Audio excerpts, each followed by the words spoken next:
Gente, então, muito boa tarde, vamos lá. Espero que todo mundo esteja bem. Vamos continuar aqui a nossa matéria. Aula passada, a gente estava estudando sobre o nexo de causalidade, ou seja, dentro do crime, dentro da espécie criminosa, nós dividimos, o crime ele se divide em três partes, em três elementos, em fato típico, ilícito e culpável. E dentro do fato típico nós temos a conduta que nós estudamos, nós temos o resultado, nós temos o nexo causal e nós temos aí a tipicidade. E é justamente dentro disso que nós vamos estudar hoje, o último elemento aí do fato típico dentro da espécie criminosa, que é justamente a tipicidade. Vamos lá, gente. O que seria tipicidade? Tá? Quando a gente fala de tipicidade, o que seria tipicidade? Tipicidade é justamente entre a adequação da conduta praticada, a adequação do fato praticado com a descrição daquela conduta prevista em lei. Quando a gente fala de tipicidade, a gente está falando que tipicidade é a conformidade, é o encaixe do fato praticado pelo agente com a norma abstratamente, prevista em lei. Então, para que um fato seja considerado típico,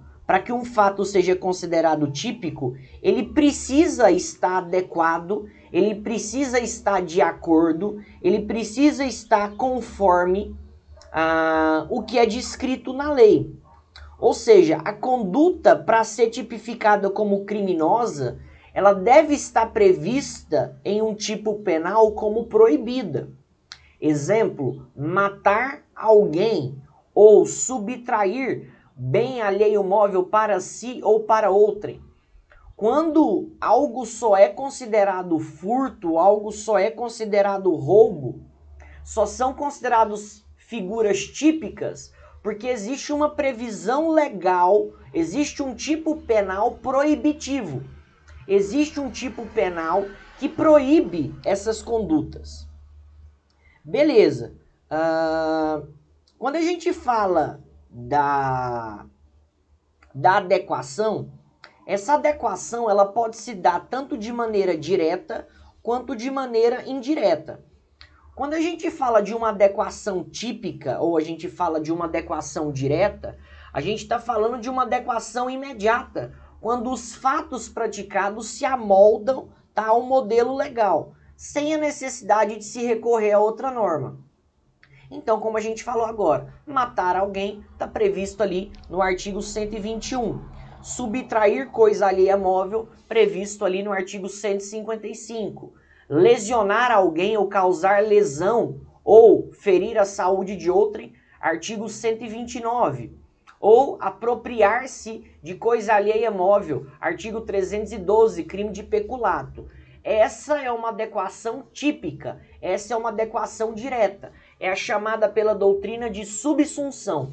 Adequar o que está previsto na lei com o que aconteceu na realidade. Agora, quando a gente fala de uma adequação indireta, ou chamada também de adequação mediata, a gente fala que existe a necessidade de se recorrer a uma norma secundária. A necessidade de uma norma para suplementar essa adequação. E aí quando a gente fala uma norma de caráter secundário, uma norma que tenha efeito extensivo. Por exemplo, são situações que acontecem no caso prático, são fatos que acontecem no dia a dia, no cotidiano, no mundo dos fatos, mas não se adequam diretamente ao tipo penal. Então vou dar um exemplo aqui para vocês. Imagina que eu quero matar o Leandro. Tá? Eu quero matar o Leandro. Eu pego a minha arma, dou 3 tiros no Leandro, tá? dou 3 tiros no Leandro. O Leandro tá à beira da morte. Quando eu vou dar o meu 4º tiro, a polícia militar chega e me impede de terminar o serviço. Nesse caso, qual crime eu cometo?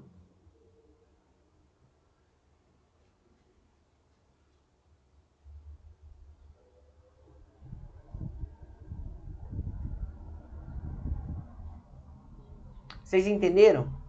Eu, Léo, com ânimos necandi. Isso daí. Boa, GG. Eu, Léo, com ânimos necandi, querendo matar o Leandro, dou 3 tiros nele. Quando eu vou finalizar o serviço, quando eu vou terminar de matar o Leandro, a polícia militar chega e me prende, me impedindo de praticar a conduta. Qual crime eu cometo? Bem, não existe um crime específico nessa situação. Nesse caso, existe uma tentativa de homicídio. Existe um homicídio tentado. E nesse caso, eu tenho que fazer a adequação legal entre o artigo 121 com o artigo 14 do Código Penal. Ou seja, eu tenho que pegar a norma principal, que é do artigo 121, com a norma do artigo 14, que diz e fala sobre o crime tentado. A gente vai falar sobre tentativa hoje, mas vocês percebem que nesse caso é necessário se conjugar uma norma. Pegar a norma principal e colacionar, né, ligar, se recorrer a uma norma secundária, que é justamente a norma do artigo 14, que fala justamente aí sobre a tentativa. Beleza. Dentro disso, vamos falar aqui sobre tipicidades. Existem 2 tipos de tipicidades. Existe a tipicidade formal e existe a tipicidade material. E isso é importante para vocês, não só os grupos de acusação, mas também os grupos de defesa que servem como grupos de defesa. Quando a gente fala em tipicidade formal, a gente está justamente se limitando à forma prevista em lei. Tipicidade formal é justamente o que a gente acabou de falar. É a adequação do fato à norma. E essa tipicidade formal é justamente a adequação do fato, do caso concreto, à forma legal. Agora existe ainda outra tipicidade, que é a tipicidade penal. Existe, além da tipicidade formal, a chamada tipicidade material. O que é a tipicidade material? A tipicidade material acontece quando, dentro da conduta praticada, há uma ofensa relevante a um bem jurídico alheio. Tipicidade material, tá? Ou tipicidade material necessariamente vai ser aquela que acontece quando a conduta criminosa, além de ter uma conduta, além de ter resultado, além de ter um nexo causal, além de ser prevista em lei, essa conduta criminosa, ela ofende bem jurídico alheio de forma significante, de forma relevante, de forma que cause, que tenha relevância ou que tenha importância a repercussão daquilo no bem jurídico alheio. Quando a gente fala de tipicidade material, a gente está falando de uma outra tipicidade que não aquela que exige previsão legal. Nós estamos falando na tipicidade em um aspecto em que a conduta praticada fere o bem jurídico tutelado alheio de maneira impactante, de maneira relevante. Então vou dar um exemplo para vocês. Imagina que eu, Léo, eu quero subtrair uma caneta da Isadora. Tá? Uma caneta Bic da Isadora. Eu, Léo, entro para dentro da sala de aula, vejo se ninguém tá lá dentro e o que eu faço? Eu pego a caneta Bic para mim e vou embora. Beleza? Pergunto, Nesse caso, eu pratiquei um fato típico? E aí vamos lá. Quando eu pergunto se nesse caso eu pratiquei um fato típico, eu pergunto: quando eu, Léo, subtraio a caneta da Isadora, eu pratico uma conduta criminosa? Sim ou não, gente? Pegar a caneta de alguém e não devolver, obviamente, é uma conduta criminosa?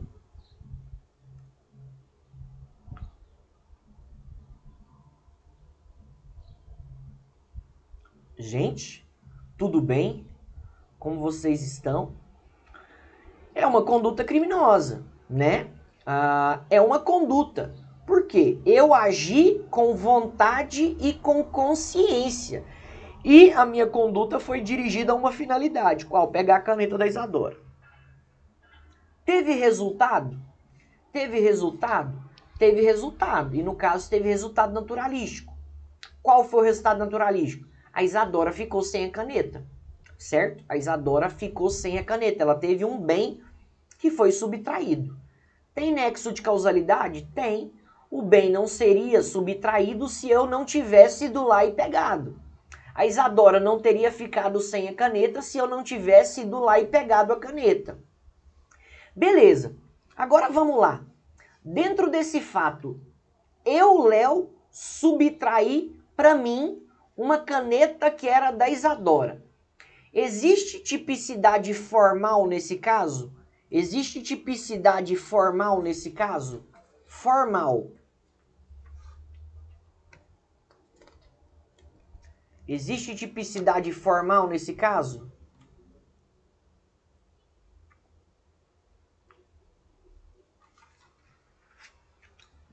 Sim, furto. Furto. Justamente, é o que a Fernandinha falou. Teve tipicidade formal? Teve. Se enquadra em algum artigo previsto em lei? Se enquadra em algum artigo proibitivo, em alguma norma penal proibitiva? Sim. Artigo 155. Então nós temos uma tipicidade formal. Agora eu pergunto, existe tipicidade material nesse caso? E o que significa isso? Eu ter furtado essa caneta Bic da Isadora é uma conduta criminosa que ofende de forma relevante, de forma significante, de forma importante o bem jurídico alheio dela? Ou essa conduta criminosa é uma conduta insignificante, é uma conduta irrelevante? Justamente. A cara até colocou, não, a caneta não se enquadra de forma importante. É justamente isso. É claro, o GG colocou aqui, depende não. Depende, não? Mas eu acredito que você deve estar pensando assim, e se for uma caneta que tem valor sentimental para ela? E se for uma caneta que o avô, justamente, e se for uma caneta que o avô deu para ela, se o pai deu para ela? Beleza, isso tem que ser analisado no caso concreto, e a gente vai analisar isso. Eu vou falar aqui das diretrizes do STF. Mas de maneira geral, sem considerar nenhuma característica especial, a caneta que foi subtraída é um bem jurídico alheio que teve o impacto dentro dele foi irrelevante, foi insignificante. Nesse caso, então, pode ser aplicado o chamado princípio da insignificância. Então, nesse caso, quando não há uma relevante ou um significante ou importante lesão a bem jurídico alheio, é importante a gente saber que pode ser alegado pela defesa, tá? E até mesmo pela acusação futuramente, o chamado princípio da insignificância, ou também chamado princípio da bagatela. E é importante dizer que esse princípio da insignificância, que esse princípio da bagatela, ele exclui justamente a tipicidade material. É importante deixar isso bem claro. O princípio da insignificância, ele exclui a tipicidade material. Não é a tipicidade formal. A tipicidade formal é a adequação do fato à norma. Tipicidade material é ofensa, é a lesão significante a bem jurídico alheio. Quando não tem uma ofensa, uma lesão relevante, significante a bem jurídico alheio, se exclui a tipicidade material e, por consequência, se aplica o princípio da insignificância. E aí, o que eu queria falar para vocês? Fiquem atentos em relação a isso, porque quando a gente fala em tipicidade, tá? Quando a gente fala em tipicidade penal, a nossa tipicidade ela é conglobante. Que aí quem diz isso até é o Zaffaroni, né? Um doutrinador argentino. O que é uma tipicidade conglobante? A nossa tipicidade penal ela é considerada juntando a tipicidade formal e a tipicidade material. Só se fala em tipicidade penal quando, além de adequação do fato à norma, esse fato apresenta uma lesão relevante a bem jurídico alheio. Se faltar tipicidade material, a gente diz que o fato é materialmente atípico. Diz que o crime não existe. Então, quando se exclui a tipicidade material, quando se aplica o princípio da insignificância, está se reconhecendo que o fato é materialmente atípico e está se reconhecendo, consequentemente, que não há crime, tá? Que não há crime. Beleza? Bacana. Vamos lá. E aí, vou até abranger aqui, vou até aprofundar aqui em algo que o GG perguntou da questão de depende. Antigamente se tinha muitas dúvidas de como se aplicaria esse princípio da insignificância.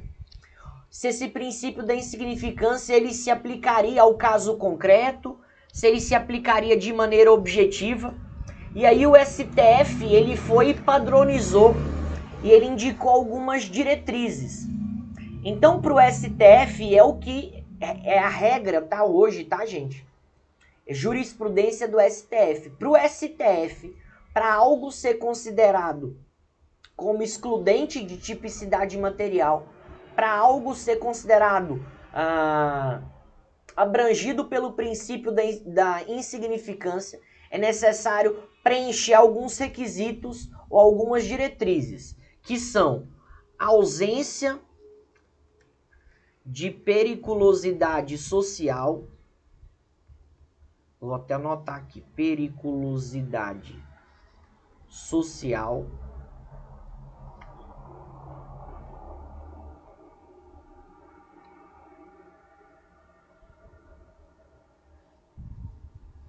Mínima ofensividade da conduta.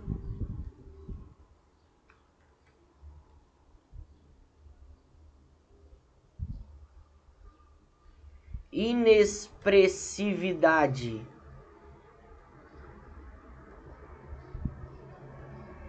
da lesão jurídica.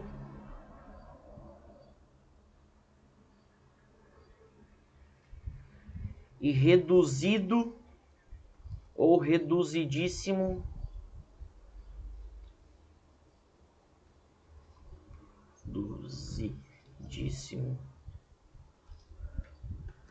grau de reprovabilidade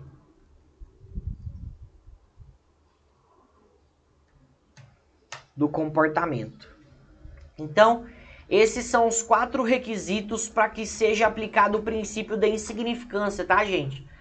Ausência de periculosidade social, mínima ofensividade da conduta, inexpressividade da lesão jurídica, reduzido ou reduzidíssimo grau de reprovabilidade de comportamento. Se enquadrando nesses 4, a gente diz que pode, então, haver aplicação do princípio da insignificância. Igual o exemplo que o GG diz. Pô, mas se for uma caneta que foi presente do avô dela, nesse caso não entra em mínima ofensividade da conduta e não entra como inexpressividade da lesão jurídica, certo? Então, nesse STF. Então, nesse caso, não se aplicaria o princípio da insignificância. Então, para o STF, para que seja considerado o princípio da insignificância, é necessário que esses 4 requisitos sejam aí prestados e os 4 requisitos aí sejam alcançados. Beleza? para não ficar mais justamente nessa questão subjetiva de ter que ser analisado o caso concreto. Beleza, vamos continuar aqui. Nós vamos falar agora sobre a tipicidade subjetiva, tá? Vamos falar sobre a tipicidade subjetiva. E quando a gente fala de tipicidade subjetiva, a gente vai falar agora sobre dolo e culpa. Tá? Quando a gente fala de tipicidade subjetiva, a gente vai falar de dolo ou culpa. E eu queria perguntar para vocês, antes de mais nada, qual que é a diferença entre dolo e culpa, gente? Qual que é a diferença entre dolo ou culpa?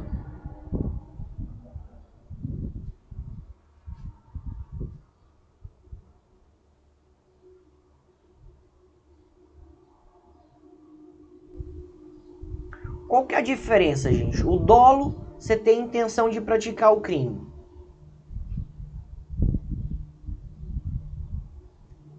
E na culpa?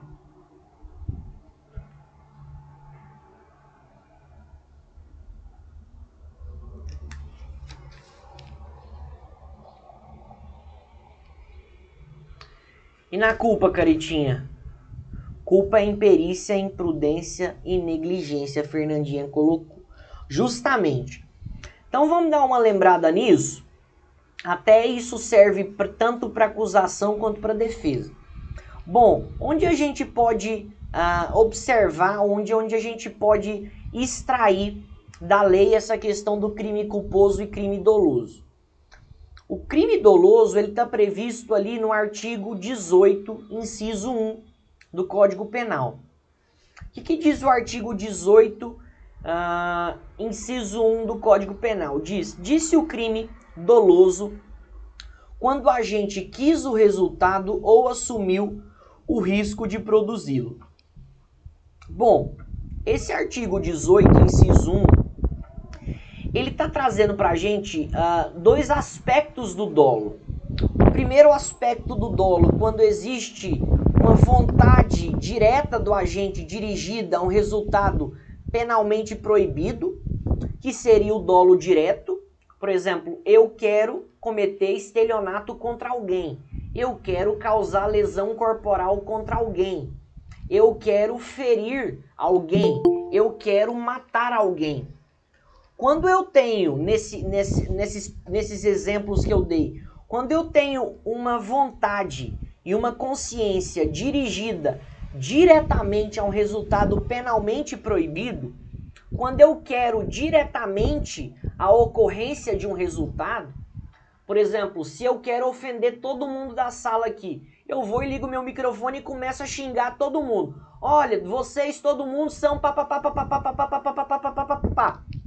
Nesse caso, eu tenho um dolo direto e eu ajo com dolo direto.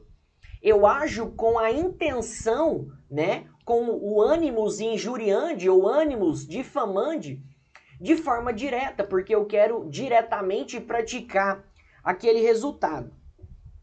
Agora, em um outro aspecto do dolo, também pode existir um crime doloso quando o agente, mesmo não objetivando o resultado, mesmo a gente não querendo o resultado, ele consentiu na sua produção. Percebam, no dolo direto, o agente ele quer o resultado. No dolo direto, eu quero que o resultado aconteça.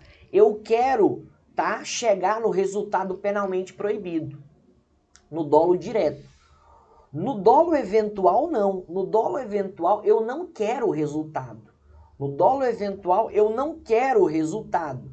Mas eu chego àquele resultado porque eu assumi o risco de produzi-lo. Eu não desejo o resultado, eu não objetivo aquele resultado, mas eu assumo o risco da sua produção. Eu consinto com que ele seja praticado. No dolo direto, e é importante saber isso, o agente ele quer o resultado e a conduta do agente é dirigida a um fato típico. No dolo direto, o agente ele tem sua conduta voltada a um fato típico. Ou seja, no dolo direto, o agente atua com vontade, ele atua com consciência, ele atua com finalidade. Beleza.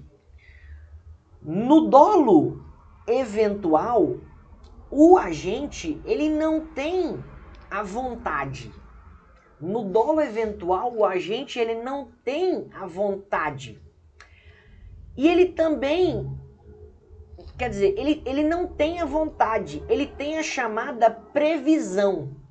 Ele tem a previsão. Quando a gente fala aqui no dolo direto, a gente tem uma vontade, tem uma consciência voltada a essa finalidade. No dolo eventual, o agente, ele obviamente ele vai ter uma vontade, ele vai ter uma consciência, mas não vai ser dirigida a uma finalidade específica. No dolo eventual, o agente ele não quer produzir o resultado. No dolo eventual, o agente ele tem a chamada previsão. No dolo eventual, o agente tem a chamada previsão. O que é a previsão? Significa que o agente sabe que o resultado pode acontecer. O agente sabe que o resultado ele pode acontecer. E mesmo assim, ele continua na conduta. Gente, só um minutinho aqui. Deixa eu só atender o professor Gleidson aqui, rapidão. Fala, Gleidson. Não, tá tranquilo.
Tá tranquilo.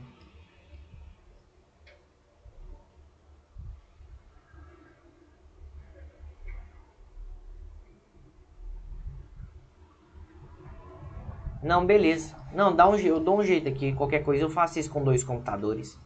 Tá tranquilo. Não, hoje eu tô usando o Meet aqui. Não, eu tô perguntando porque isso também vai acontecer com o Joilson fatalmente também, né? Com 2 turmas, né? Quer dizer, com quem tiver 2 turmas simultâneas, né? Não, mas então tá beleza. Ah, é? Não, então tá beleza. Não, mas beleza, eu faço com 2 computadores, então. Tá beleza. Valeu, irmão. Brigadão. Desculpa o trabalho aí, tá bom? Obrigado. Até mais. Vamos lá, gente. No dolo eventual, o agente, então, ele tem essa previsão. O que é a previsão? No dolo eventual, o agente, ele sabe que o resultado ele pode acontecer, mas mesmo assim ele continua na conduta. Mesmo assim ele prossegue na conduta. No dolo eventual, o agente ele não quer o resultado, tá? Ele não quer o resultado, ele não deseja o resultado, mas ele prevê o resultado e mesmo assim ele continua na conduta. Ele consente com a produção desse resultado. Beleza. Vamos... Eu vou dar um exemplo aqui para diferenciar. E aí a gente vai para a culpa aqui. No dolo eventual, imagina a seguinte situação. Imagina que eu, Léo, fui pro barzinho e tomei todas. Beleza? Fui pro barzinho e tomei todas. Hora que eu tô indo embora pra casa, pego a chave do carro, vocês desesperados vão e falam o seguinte: Léo, pelo amor de Deus, não vai embora não. você tá bêbado, você bebeu pra caramba, você não pode voltar pra casa. Eu vou e falo assim, gente, deixa isso pra lá, não vai dar em nada não. Vocês falam, Léo, você tá bêbado, você não pode ir dirigindo. Eu vou e falo assim, gente, eu vou mesmo assim, não vai acontecer nada, deixa pra lá. Eu tô de boa, eu bebi, eu tô tranquilo, não tem nada, tá de boa. Ou seja, eu previ o resultado, eu sabia que eu dirigir bêbado ia dar problema, eu poderia causar algum tipo de acidente. E mesmo assim eu continuo na conduta, eu assumo o risco de produzir o resultado. Acaba que eu saio do bar, tô embriagado, causo um acidente e mato ou firo alguma pessoa. Percebam, cometo um homicídio ou cometo lesão corporal, ou seja, qual o resultado que eu causar, através de dolo eventual. Ou seja, eu vou responder por homicídio doloso. O dolo eventual faz com que o homicídio seja caracterizado como doloso. Beleza, vamos falar sobre culpa agora. Sobre o crime culposo.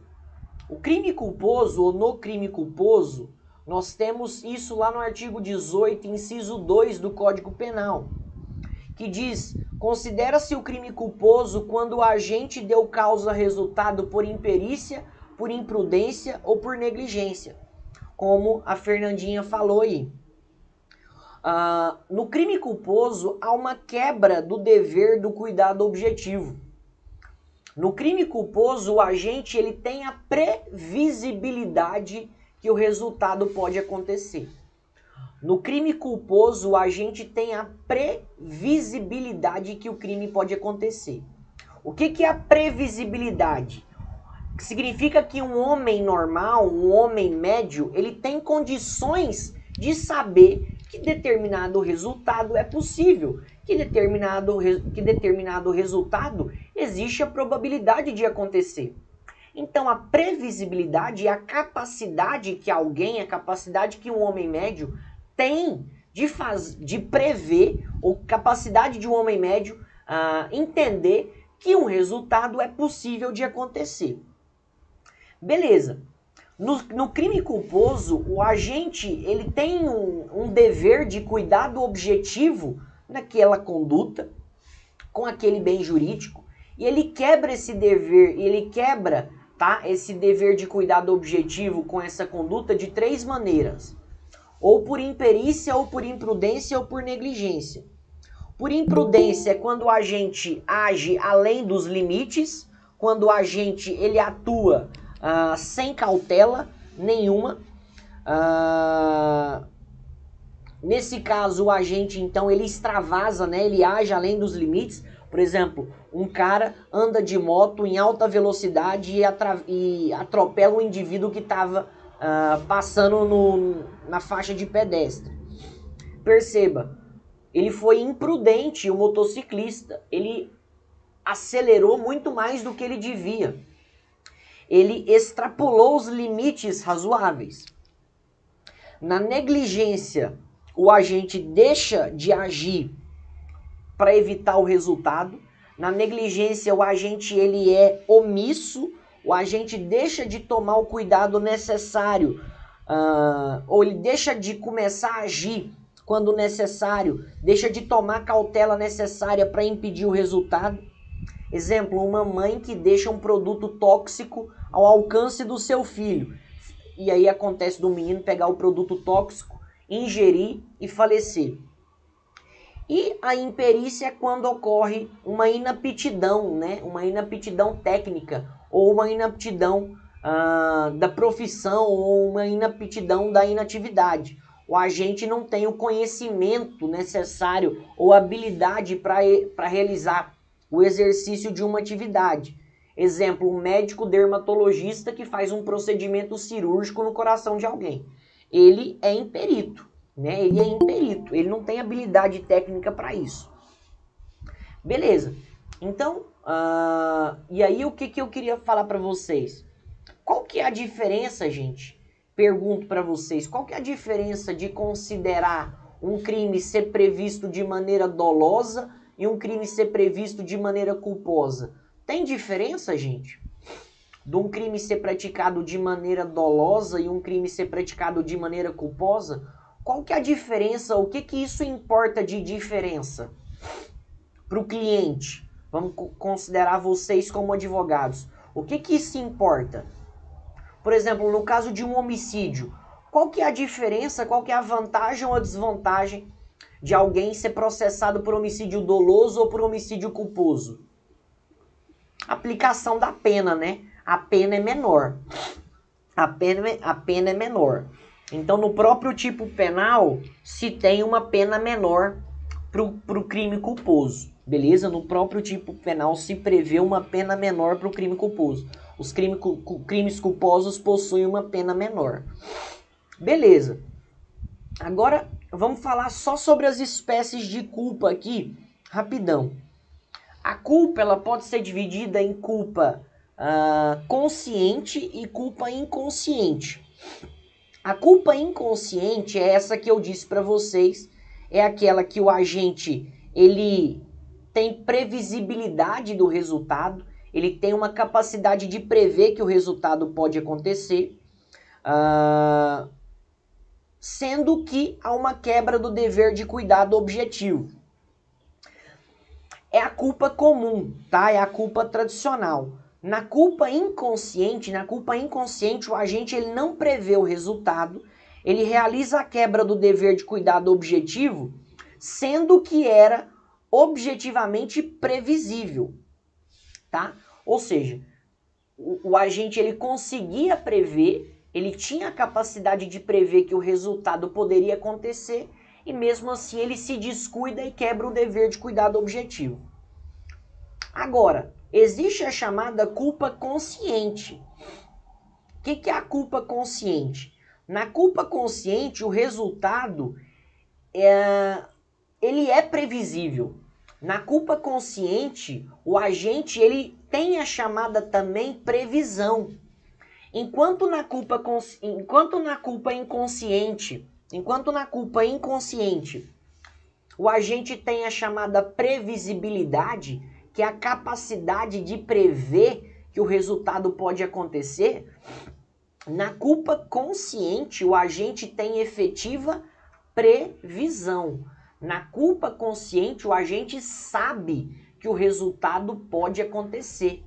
Ele prevê que o resultado pode acontecer. Na culpa consciente, há verdadeira previsão do resultado, que mesmo assim continua a seguir na conduta. Bem, percebam que tanto na culpa consciente quanto no dolo eventual, há efetiva previsão da conduta, do resultado. No dolo eventual para a culpa consciente, há efetiva previsão do resultado. Tanto no dolo eventual quanto na culpa consciente, o agente ele sabe que o resultado pode acontecer.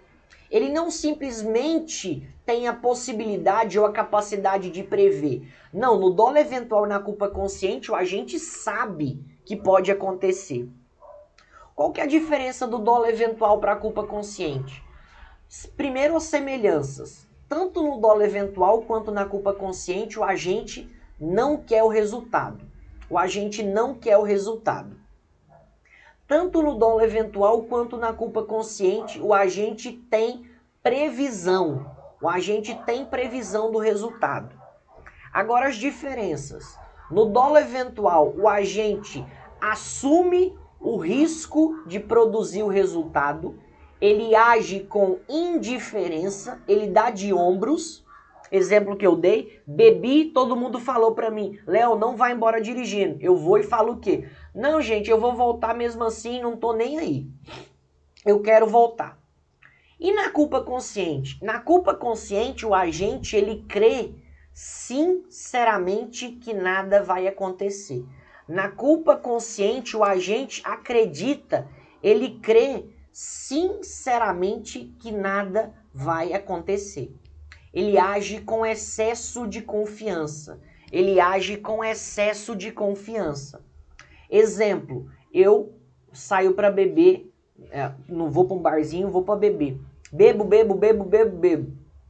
Na hora de voltar, coloca a chave no carro, você estuda, me fala, Léo, não vai embora dirigindo, você bebeu. O que eu falo? Gente, deixa eu te falar, eu já dirigi bêbado 1 milhão de vezes na minha vida, eu sei dirigir bêbado, eu sei o que eu tô fazendo, eu conheço esse carro de cor e salteado, eu sou piloto de fuga, não vai acontecer nada. O que acontece nesse caso? Eu acredito sinceramente que nada vai acontecer. Eu ajo com excesso de confiança. Nesse caso, eu saio e acabo passando por cima de algumas pessoas, acabo matando ou causando lesão corporal. Respondo por homicídio ou lesão corporal culposa. Culposa. Percebam, é necessário distinguir o dolo eventual da culpa consciente. Porque o dolo eventual eu vou responder por crime doloso. Na culpa consciente eu vou responder por crime culposo. Beleza? No dolo eventual eu respondo por crime doloso. Na culpa consciente eu respondo por crime culposo. Léo, mas são muito parecidos. Como é que eu faço para identificar? Tem que ser no caso concreto. Tem que ser no caso concreto. Beleza? A Carita até perguntou, né? Como que irá ficar comprovado? O cara tem que ser no caso concreto. Óbvio. E aí eu queria deixar claro para vocês. Isso é estratégia dos advogados, né? Percebam, a acusação, para acusação vai ser sempre melhor falar que foi dolo eventual. Para defesa vai ser sempre ficar melhor falar que foi culpa consciente. Porque a defesa vai querer ser processada por crime culposo e a acusação por doloso. No caso da culpa consciente, tem que ser instruída da seguinte forma. Não, vamos supor, nesse caso que eu tô falando, né, que ele bebeu e foi dirigir. O que as testemunhas têm que falar? Não, ele já fez isso milhares de vezes. Essa não foi a primeira vez que ele dirigiu bêbado. Ele dirigiu bêbado já umas 50 vezes. Ó, ele é muito bom para dirigir. Ele consegue dirigir tanto bêbado quanto quando ele não tá bêbado. Outra coisa, ele já me deu carona bêbado, ele já levou na minha casa bêbado. Ele sempre falou pra gente que nada ia acontecer. Percebe? Nesse caso, o cara não tá assumindo o risco de produzir o resultado. Ele tá crendo sinceramente que o resultado não vai acontecer. Ele tá tendo um excesso de confiança. E aí isso tem que ficar provado e tem que ficar evidenciado, obviamente, no caso concreto, para a pessoa, ao invés de pegar por doloso, pegar culposo. Beleza? Vamos lá. Tranquilo, gente? Até aqui alguma dúvida?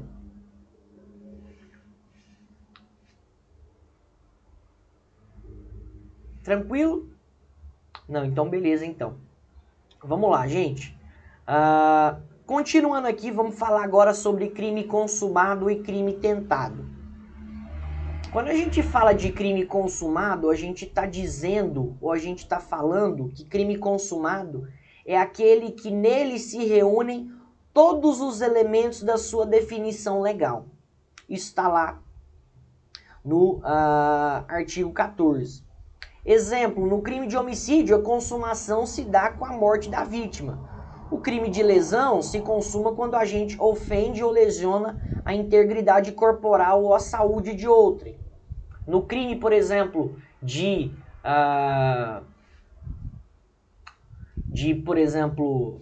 estelionato, quando alguém ilude ou engana outro a entregar determinada vantagem. Ou seja, o crime consumado é aquele que reúne todos os elementos da sua definição legal. Agora, nós temos também os chamados crimes tentados.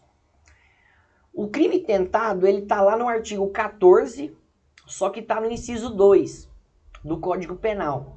Fala que crime tentado acontece quando iniciada a execução de um crime, ela não se consuma por circunstâncias alheias à vontade do agente. O crime tentado, então, é aquele crime onde há início de execução, mas não consumação por circunstâncias alheias à vontade do agente. Percebam, para que um crime seja tentado é necessário 2 requisitos. Que o crime tenha iniciado a execução e que a consumação não tenha acontecido por circunstâncias alheias à vontade do agente. Exemplo que eu dei aqui. Eu quero matar o Leandro, já dei 3 tiros. Já dei 3 tiros nele. Ele já tá ensanguentado. Quando eu vou dar o quarto para finalizar o serviço, chega a polícia militar com a sirene e me prende. Percebam, é um crime tentado por quê? Teve início de execução? Teve início de execução.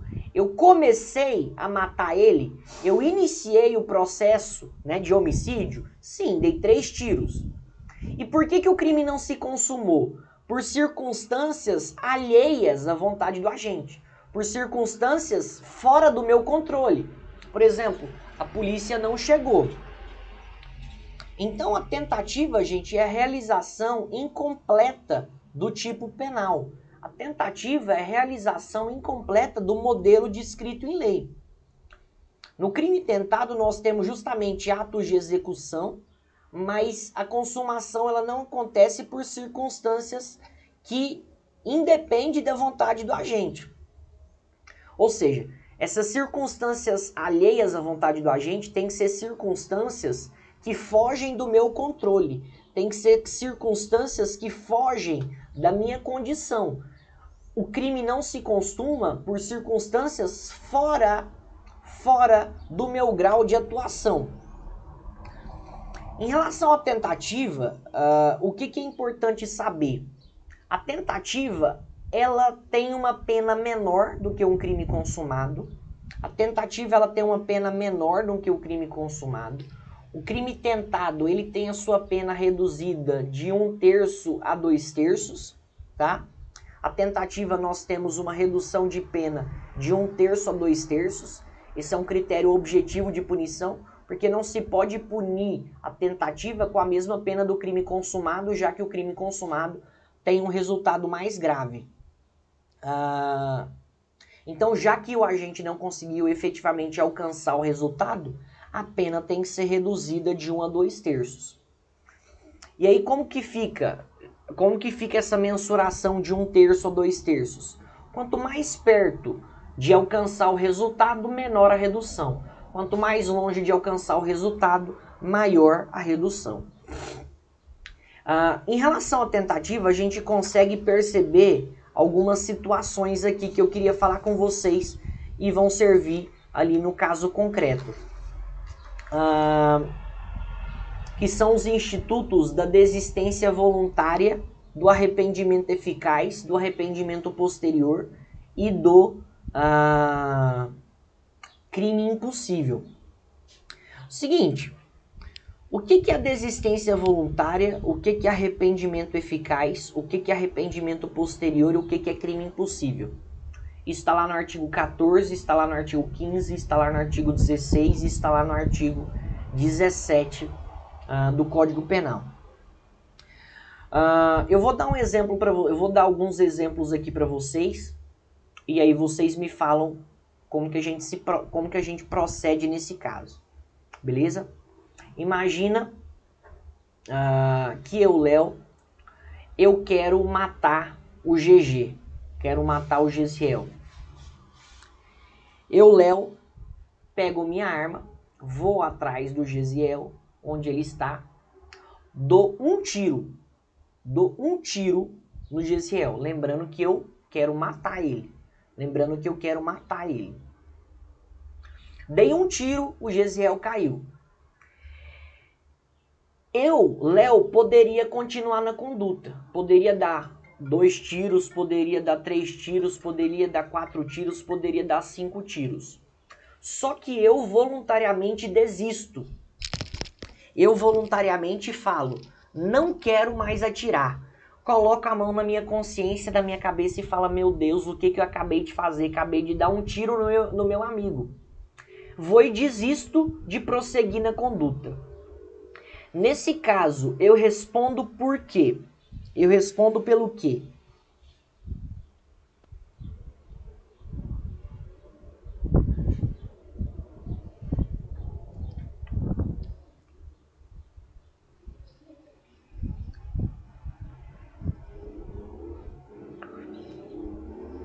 Pelos atos já praticados. Por que eu não respondo por tentativa aí? Por que eu não respondo por tentativa de homicídio?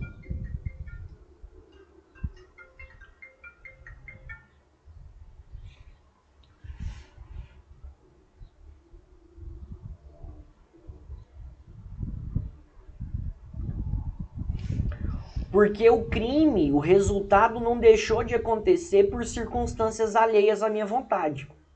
O resultado deixou de acontecer pela minha vontade. Porque eu quis desistir. Nesse caso, eu respondo somente pelos atos até então praticados. No caso, respondo somente por lesão corporal. Percebam, o Instituto da Desistência Voluntária, ele provoca a atipicidade da tentativa. A desistência voluntária, ela afasta a tentativa e faz com que o agente seja imputado somente pelos atos até então praticados. Lembrando, quando eu dou o tiro no GG, eu só respondo por lesão corporal desde que ele não morra. Se eu dou um tiro e ele morre, homicídio, tá, gente? Ele não pode morrer. Se eu dou um tiro e ele morre, aí não há que se falar em desistência voluntária. Nesse caso, eu respondo pelo homicídio. Agora, se eu dou um tiro e ele continua, tá, vivo, respondo somente pelos atos até então praticados. Agora percebam o arrependimento eficaz. Vamos supor que eu, Léo, tenho uma arma e tenho 6 tiros, tá? Eu, Léo, tenho uma arma e tenho 6 tiros. Chego para matar o GG. Vejo ele, dou 1, 2, 3, 4, 5, 6 tiros. Descarrego toda a munição nele. Depois que eu descarrego a munição, eu falo, meu Deus, o que eu fiz? Meu amigo pode morrer. Eu vou, pego ele, coloco no carro e levo para o hospital. E falo para o hospital e pago tudo, pago cirurgia, pago tudo para eles livrarem o GG da morte. Percebam, nesse caso que eu estou falando aqui, eu descarreguei toda a arma nele, só que eu pratico uma ação para impedir que o crime se consume. Nesse caso, eu tenho arrependimento eficaz aí. Qual que é o resultado disso? Também afasta a tentativa, tá? Também afasta a tentativa e respondo somente pelos atos até então praticados. Não respondo pela tentativa de homicídio, só respondo pela lesão corporal. Óbvio, desde que a minha ação que visava impedir o resultado seja eficaz. Ou seja, por isso que chama arrependimento eficaz, né? Desde que a minha atitude, de alguma forma, tenha sido eficaz ao ponto de evitar o resultado. Se eu dei 6 tiros nele, mesmo que eu leve ele para o hospital e ele morre, vou responder por homicídio consumado. Situações essas que são importantes, tá, gente, no nosso ordenamento jurídico. É até tema de TCC. Desistência voluntária é a ponte de ouro, tá, do direito penal. E o arrependimento eficaz... Não, a desistência voluntária e o arrependimento eficaz são as pontes de ouro do direito penal. E o que a gente vai ver agora, o arrependimento eficaz, é a ponte de prata do direito penal. Beleza? O arrependimento posterior. Vamos falar agora do arrependimento posterior. Última coisa que a gente vai falar aqui, né? Por causa que deu o horário aqui, pra gente ir pra aula de linguagem jurídica. No arrependimento posterior, gente, diferentemente das outras duas situações, o resultado já se consumou. No arrependimento posterior, o resultado ele já se consumou. O resultado já se produziu. Só que acontece nesse caso que o agente ele se arrepende e de alguma forma ele quer reparar o dano ou restituir a coisa. Então, exemplo, imagina que eu furte, tá? Que eu furte a bolsa da Thaís. Furte a bolsa da Thaís.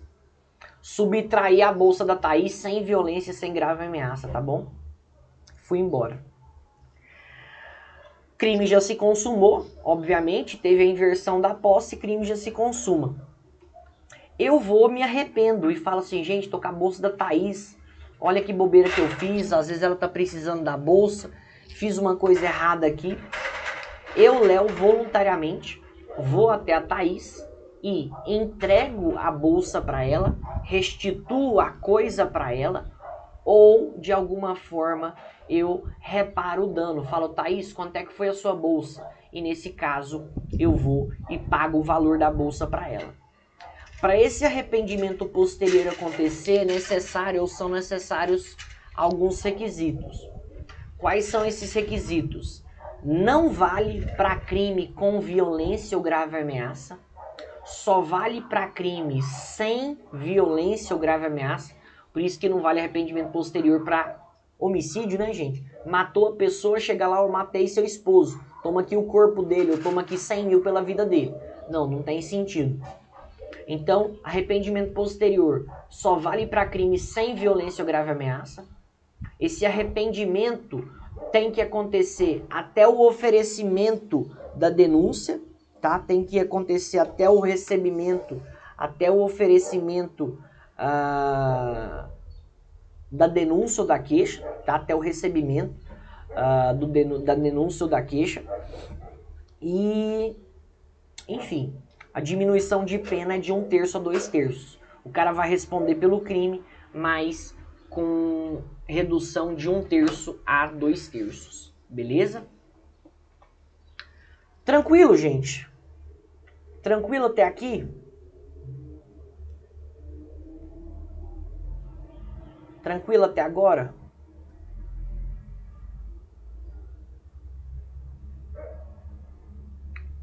Tranquilo, gente? Então tá beleza. Vamos lá para nossa... Até perguntar aqui. Nós tivemos a nossa prova de linguagem jurídica semana passada. Vocês querem que a gente faça uma devolutiva da prova? Ou vocês querem que a gente nem faça a devolutiva da prova? Vai normal? Segue normal? A gente vê um pouquinho de matéria hoje? O que vocês preferem?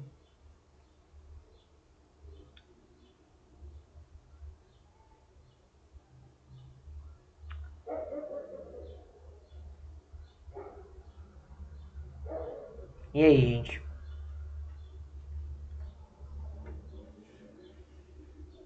Não, porque eu tô falando assim, às vezes a orientação da direção foi pra gente fazer a devolutiva, mas praticamente todo mundo saiu super bem, todo mundo tirou 9, 9,5, 10.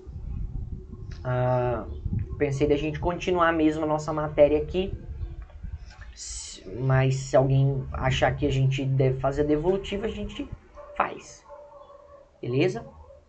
Então vamos lá, vamos dar sequência aqui. Vamos ver onde é que a gente parou aqui.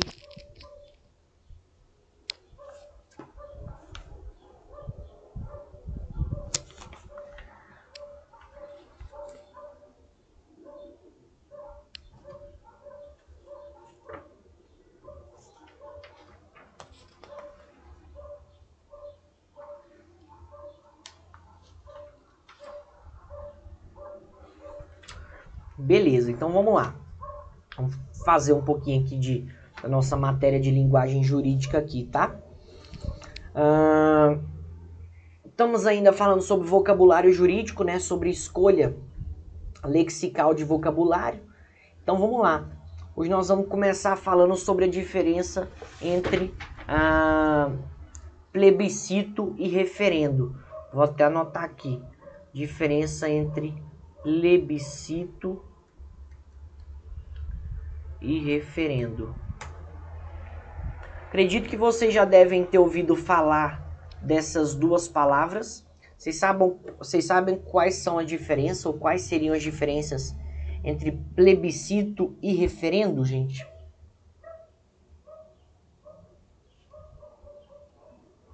Vocês lembram quais seriam as diferenças ou qual que é a diferença entre plebiscito e referendo?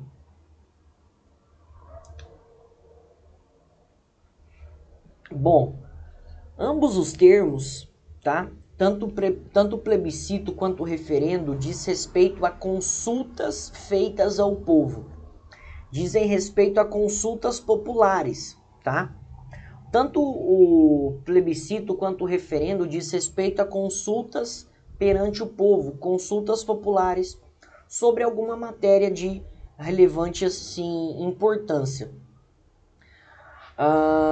O plebiscito, ele é diferente do referendo porque ele é realizado antes de a lei ser elaborada.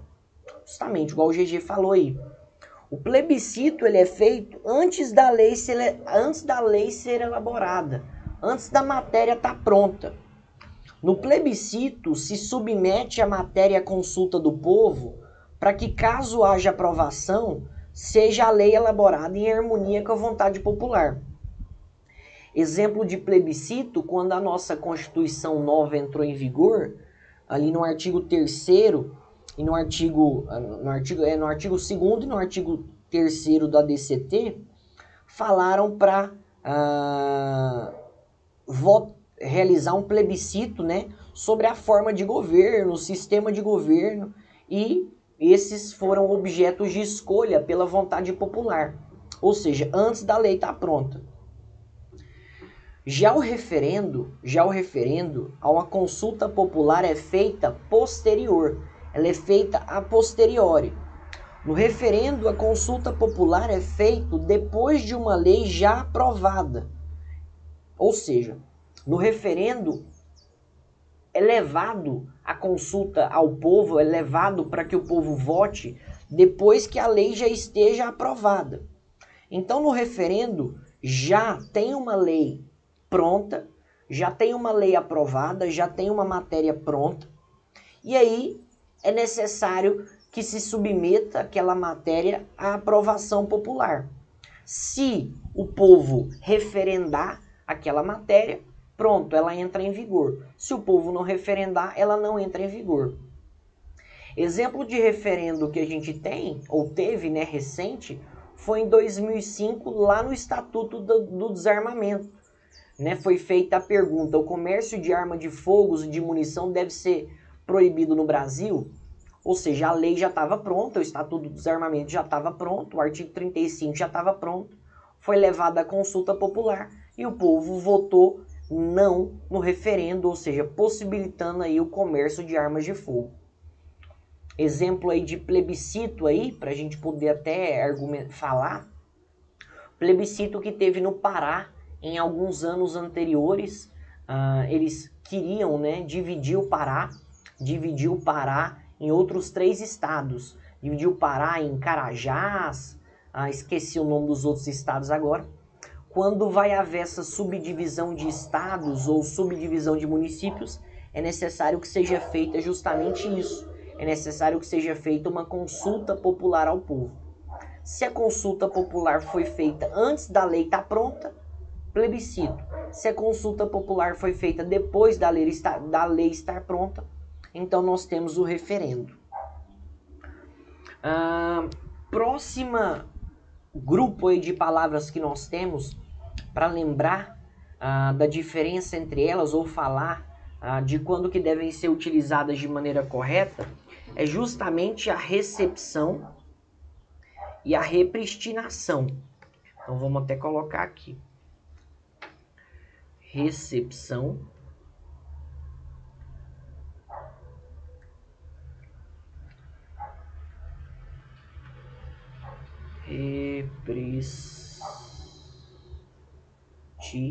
repristinação.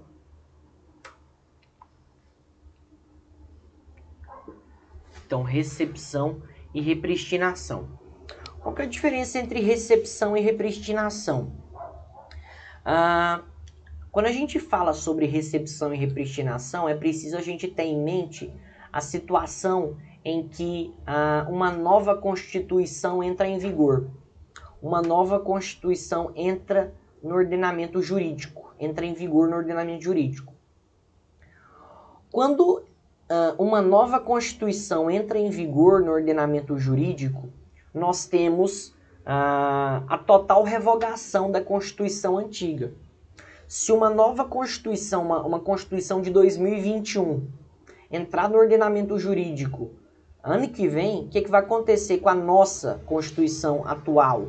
Ela vai ser inteiramente revogada. Ou seja, se uma nova Constituição entra em vigor, ela tem como efeito a revogação imediata da Constituição anterior, da Constituição antiga.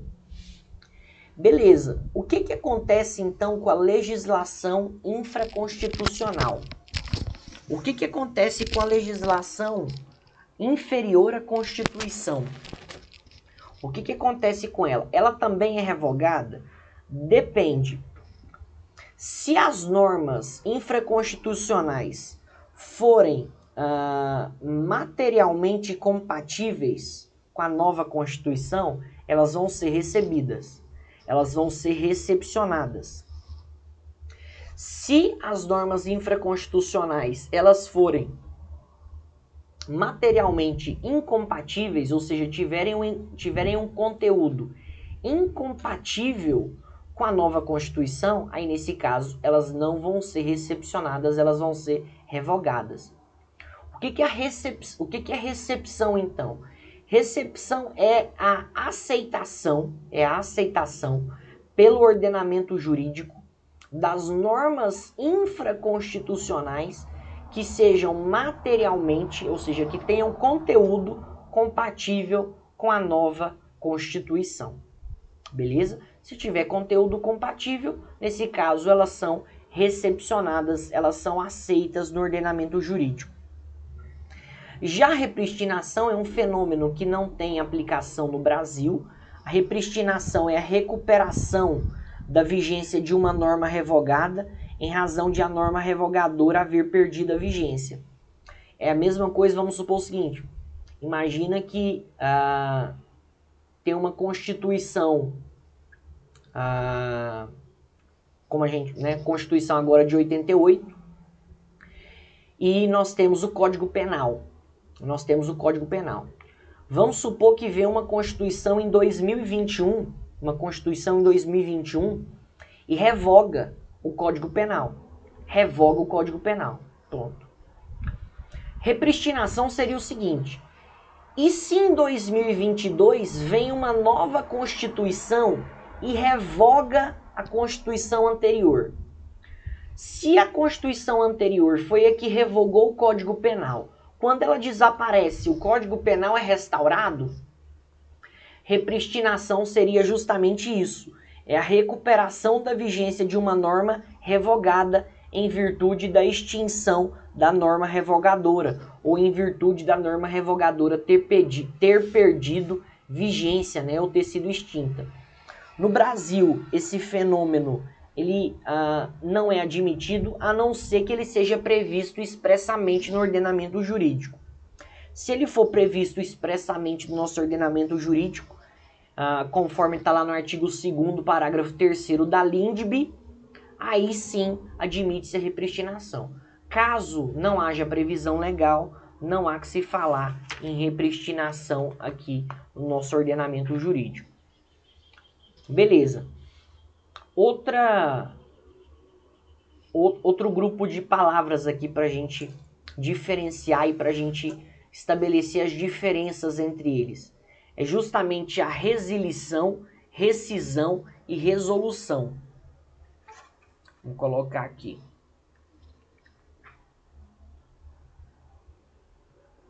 Resilição.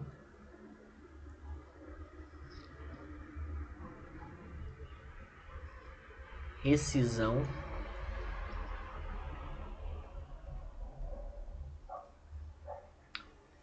Esses três grupos de palavras aqui, resilição, rescisão ou resolução. Isso envolve principalmente questão contratual, né, gente? Isso envolve principalmente questão contratual. Isso envolve questão de um contrato. Quando a gente fala de resilição, tá? Quando a gente fala de resilição, vem do verbo resilir, envolve ou importa a dissolução de um contrato em razão de vontade unilateral ou bilateral. Então a resilição, ela importa na dissolução de um contrato em razão da vontade unilateral ou bilateral das partes. Unilateral quando competir somente a uma das partes fazer, e bilateral quando houver acordo, né, de ambas as partes, quando houver ali um distrato amigável, por exemplo. Então, percebam que a resilição ela é gênero, tá? A resilição ela é gênero. Porque a resilição ela importa justamente no fim de um contrato, na dissolução de um contrato, ou em razão, ou em vontade unilateral ou em vontade bilateral. A rescisão, tá? A rescisão com SC, e aí a rescisão contratual, ela vai consistir na anulação. E aí eu queria deixar claro isso.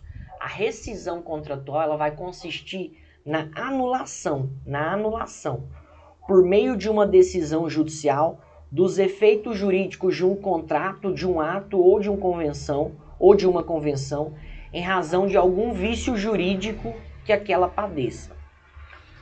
A rescisão contratual, ela necessariamente, ela pressupõe que haja uma anulação de um contrato.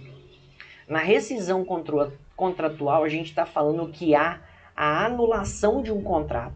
E essa anulação de um contrato acontece por meio de decisão judicial. Justamente, e o fundamento é que haja algum tipo de vício jurídico naquele contrato. Que haja algum tipo de vício jurídico naquele contrato. E aí esse vício jurídico aí muitas vezes se dá por culpa das partes, tá? Por culpa de alguma das partes. Então quando a gente fala em rescisão contratual, a melhor forma de se referir à rescisão seria uma anulação de um contrato por meio de uma decisão judicial em razão de algum vício. Quando a gente fala em rescisão contratual, necessariamente existe culpa das partes. Existe vício no contrato por alguma das partes. Já resolução, já quando a gente fala de resolução contratual, a gente está falando de dissolução do contrato ou fim das obrigações contratuais em razão de inadimplemento, né, por uma parte não ter pagado a outra, ou por onerosidade excessiva, tá? Quando a gente fala em resolução contratual, a gente está falando principalmente nas obrigações contratuais aqui, no que diz respeito ao fim das relações contratuais em razão de inadimplemento ou onerosidade excessiva. Beleza? Vamos ver mais aqui o que a gente pode falar.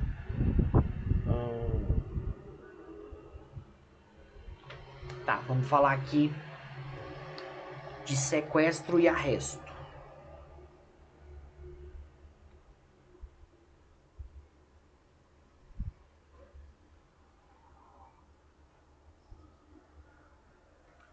Vamos falar aqui sobre sequestro e arresto.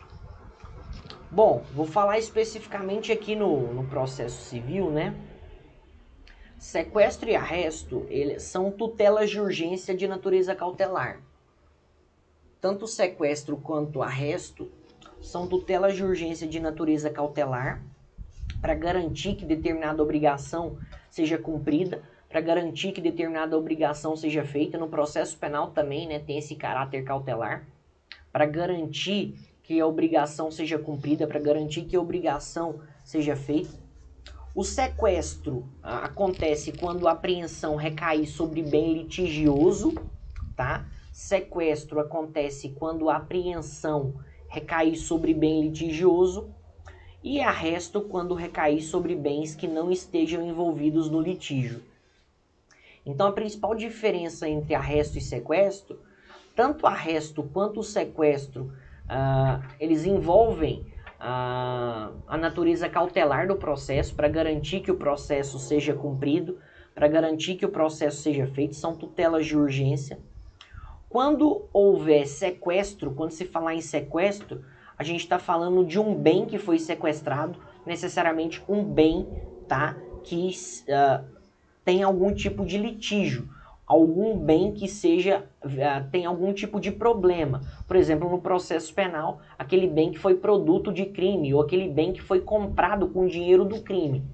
Por exemplo, um grupo de traficantes comprou um monte de casa e carro com dinheiro. Para sequestrar aqueles bens vão ser sequestrados porque são bens litigiosos, porque são bens advindos do crime, foram comprados com dinheiro do crime, são produtos do crime. Já o arresto respeito a qualquer tipo de bem que deva ser apreendido para garantir a execução futura, mas que não tem nenhum tipo de litígio, não tem nenhum tipo de problema dentro do processo. Beleza? E por último aqui, vamos falar aqui sobre taxa e tarifa. Por último aqui, vamos falar sobre taxa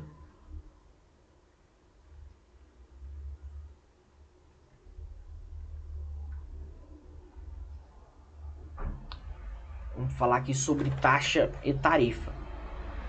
Bom, qual que é a diferença entre taxa e tarifa? Antes de começar, é importante a gente saber que taxa é espécie de tributo, né? Detalhe, não é espécie de imposto, é espécie de tributo. Quando a gente fala de tributo, a gente fala de imposto, taxa e contribuição de melhoria. Então a taxa, ela é espécie de tributo decorrente do exercício do poder de polícia, da administração pública ou da prestação de um serviço público específico e divisível. Exemplo, taxa de lixo que é cobrada. Então a taxa, ela é um imposto, a taxa ela é um tributo. Assim como os outros tributos, os impostos e a contribuição de melhoria.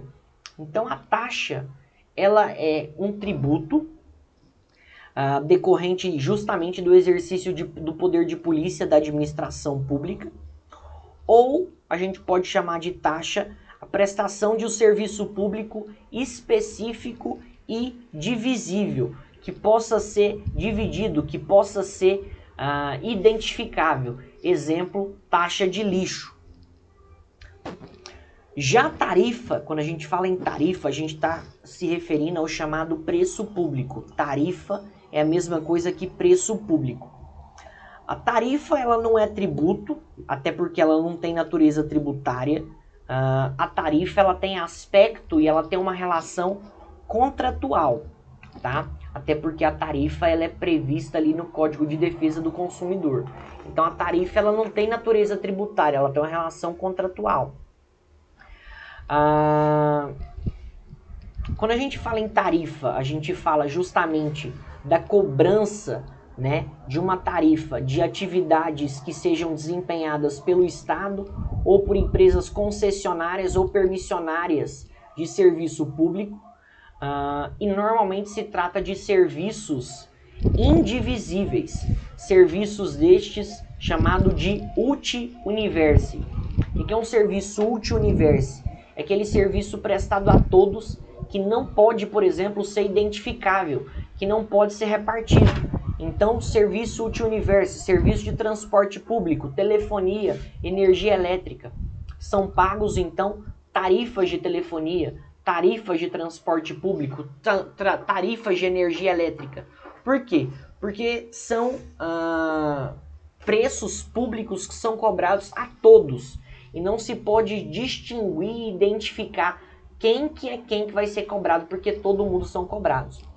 Então, por isso existe os chamados serviços públicos uti singuli e os serviços públicos uti universi. Os serviços públicos uti singuli, ou serviços públicos singularizados, individualizados, que podem ser identificados, eles são cobrados por taxa. Os serviços públicos uti universi ou universais que não podem ser individualizados são cobrados por tarifas. Beleza, gente? Beleza? Tranquilo? Gente, então é isso. A gente finaliza aqui nossa aulinha hoje. Semana que vem a gente volta com mais. Lembrando que falta uma semana só para o prazo, né? Falta 2 semanas para o prazo da defesa. Tem mais essa semana e mais a outra para esgotar o prazo da defesa. Beleza? Tranquilo? Gente, então é isso. Valeu demais. Fiquem com Deus. Deus abençoe. Ótima semana para vocês. Deus possa estar iluminando, abençoando, guardando aí todos vocês. Deus possa estar surpreendendo vocês bastante essa semana. Amém? Gente, valeu demais. Fiquem com Deus mais uma vez. Deus abençoe. Tudo de melhor. Bom? Fica com Deus. Deus abençoe. Abração.